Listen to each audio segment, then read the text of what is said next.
Salve a todos e a todos.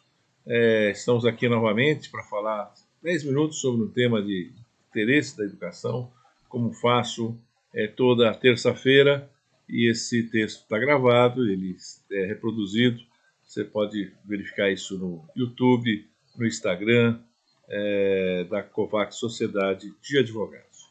E o tema que a gente vai tratar hoje é sobre a retrospectiva da educação superior, o que aconteceu com a educação superior e até básica, e também a perspectiva para 2022. Eu não gosto só de falar do passado, né? Porque todo mundo viveu o passado. Eu penso que o passado ele serve muito para projetar o futuro. E por isso que é bom a gente relembrar muitas coisas que aconteceram no passado para pensar realmente do que pode ser no futuro. Nós, desde a decretação de calamidade pública, em função da pandemia decretada pela OMS, houve uma profunda modificação na educação brasileira, né, em todos os níveis. Infelizmente, acho que o pior nível e que foi grande prejudicado foi a creche e a educação infantil. Né? Essas foram dificuldades intransponíveis, muitas vezes, a ponto de algumas escolas, infelizmente, fecharem nesse momento. Não dá para fazer ensino remoto para a creche, a gente sabe disso. Ao mesmo tempo, os pais estavam em casa, então resolveram desistir, né? Mesmo que tivesse alguma possibilidade, não sei qual, desistiu para cuidar do filho dentro de casa. No limite, poderia eventualmente deixar a criança, e ainda com todos os riscos e tudo mais, com uma série de protocolos a serem feitos, enfim, era uma enorme dificuldade. Mas o importante é que, com uma grande contribuição do Conselho Nacional de Educação, que enfrentou com maestria todos esses momentos, foi traçando diretrizes a cada tempo em relação ao que fazer, dando diretrizes, falando já sobre o ensino remoto, que culminou, inclusive, com a aprovação do ensino híbrido na última reunião do Conselho Nacional de Aprendizagem Híbrida, né, que foi aprovado pelo Conselho Nacional de Educação e que vai ter que merecer análise ainda do Ministro da Educação para sua aprovação e efetividade. Indiscutivelmente foi um grande avanço, porque a experiência de 2021 demonstrou que é possível fazer o ensino híbrido no país, considerando a metodologia, sobretudo com a educação básica, nível do ensino médio e curso superior, né?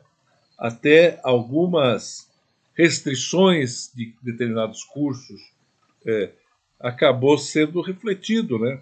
O papel do médico, o papel do psicólogo, o papel de enfermeiro e tantos outros, e diante da possibilidade de você ter telemedicina, teleorientação, a teleconsulta, muitas vezes, inclusive, inibindo que o paciente se dirigisse até o hospital e tivesse outros meios necessários para a sua condição de consulta propriamente dita.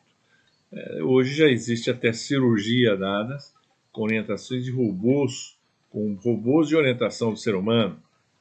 Então tem uma série de coisas que efetivamente sofreram, né? E tiveram que ter modificações muito grandes. Passamos um período complicado que conclui até esse ano. Qual será a reforma tributária que seria aprovada? Em tese, inicialmente, todas elas prejudicavam as instituições e, por consequência, os alunos, porque quem paga a mensalidade é os alunos. No limite, ele nem entra, no outro limite, ele se evade, o que é muito pior. Então, no mínimo, se tem todas as entidades do setor privado defendeu sempre uma alíquota neutra, ou seja, que não majorasse a educação a ponto, por exemplo, de se majorar aí com a união do PIS e COFINS, sair de uma alíquota de 3,65% para quase 12%, tudo bem que tem uns abatimentos, mas chega a 10%.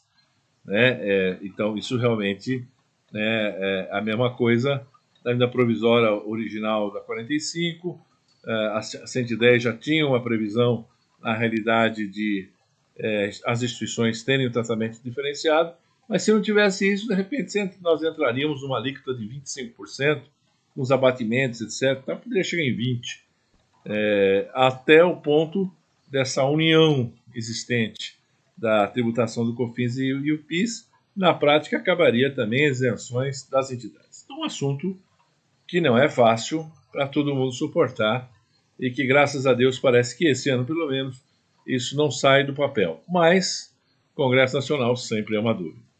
Bom, e falando aí na perspectiva, eu acho que a perspectiva ela é muito no sentido da rediscussão em relação aos formatos pedagógicos das instituições, contemplando a metodologia de tal forma que o ensino pode ser oferecido de forma híbrida. Isso é muito importante. Não dá para se falar do hibridismo propriamente dito em relação à oferta de educação, sem considerar que esse mesmo tratamento tem que ser dado aos professores, considerando que várias atividades não há necessidade da presencialidade do aluno. Uma das poucas boas notícias que nós tivemos aí em relação à pandemia foi a diminuição de poluição, alguns rios começaram a aparecer peixe, etc., porque no Brasil o transporte público ele é precário e as pessoas optam por carro ou por moto, pelo menos aquelas pessoas que tenham condições financeiras mínimas, né? Então o teletrabalho veio para ficar e indiscutivelmente ele vai fazer parte do radar das instituições em relação a isso, né? E com isso, obviamente, reveu toda a infraestrutura da instituição física, que muitas vezes não vai ter realmente a necessidade daqueles prédios grandes e tal, talvez sejam desnecessários, né?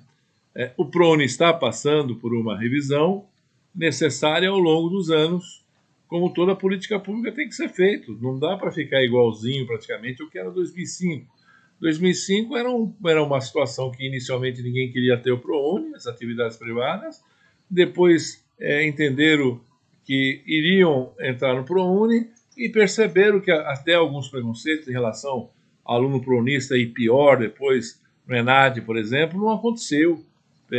Muito pelo contrário, os alunos vão melhor ainda estudar, um estudo de pé que pode ser observado. Os alunos vão melhor, porque eles não podem perder a bolsa. Esse é o primeiro motivo. Então, eles vão ter nota. Né? E eles passaram para o Enem, onde obtiveram no mínimo 450 pontos. Então, o ProUni também essa mudança era necessária. Como o FIES, e parece que vem alguma mudança agora, também é necessária. Política pública, que você tem oferta de vagas e não preenche, alguma coisa está errada. Precisa ter uma nova calibragem para isso. E, na realidade, no caso do ProUni, não se alterou a renda do aluno, não se alterou. Se ele saiu da escola pública e foi para a privada, só por esse motivo seria retirar, mesmo que ele tivesse a pontuação do Enem, tivesse a renda per capita de 1,5 ou 3 familiar. Não faz nenhum sentido uma coisa dessa, né? E claro que toda essa estruturação existente dessas mudanças educacionais da oferta de curso, a revisão necessária dos projetos pedagógicos que já ocorreram em 20, 21 serão aprimorados para 22, com novas capacitações, evidentemente, a todos os professores. E isso indica necessariamente um repensar da atividade docente. Aquele dador de aula, que só dava aula com aquela ficha que não se modificava, isso vai efetivamente terminar. São outros mundos que nós estamos vivendo e razão pela qual também vai ter que uma rediscussão sobre as novas profissões que estão aí e que precisam passar na frente, a não ser que essas novas profissões, pode acontecer, por falta de oportunidade nas instituições, por não ter cursos específicos em relação a isso, ele vai começar a fazer os cursos denominados livres. E o mercado depois vai querer saber competência. Se ele tiver competência, ele é bom. né? Então, esse é um repensar que as escolas têm que fazer efetivamente. E, por fim, sendo o último tema, penúltimo tema dessa semana, nós vamos ter ainda na semana que vem mais um tema do ano, porque o Ministério da Educação sempre inventa alguma coisa para o velhinho dar de presente de Natal para nós, né? Vamos ver o que vem. E eu acho que vem o FIES com mudança. E por isso nós faremos ainda mais webinar na terça que vem e depois a primeira terça do ano novo. Grande abraço a todos.